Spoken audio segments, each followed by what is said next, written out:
Hello everyone, I'd like to do a quick unboxing of Maven X USB-C hub.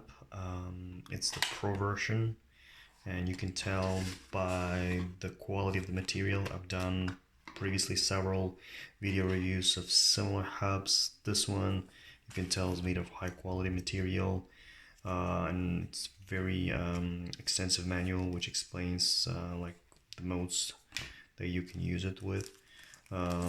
So here's the hub itself. Let me remove it from the box. As you can see, I have 3 USB here. There's also another slot.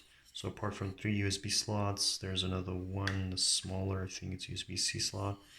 And then you have different slots here. So you can use it for like different intents and purposes. The cable itself is not super long, but I think it should be good enough to cover your basic needs on your PC or laptop. Well, I'm really impressed with the quality of the material and the manual itself. I haven't tested it rigorously yet, but I'm gonna do this, and if I have any issues, I'll let you know. Thank you.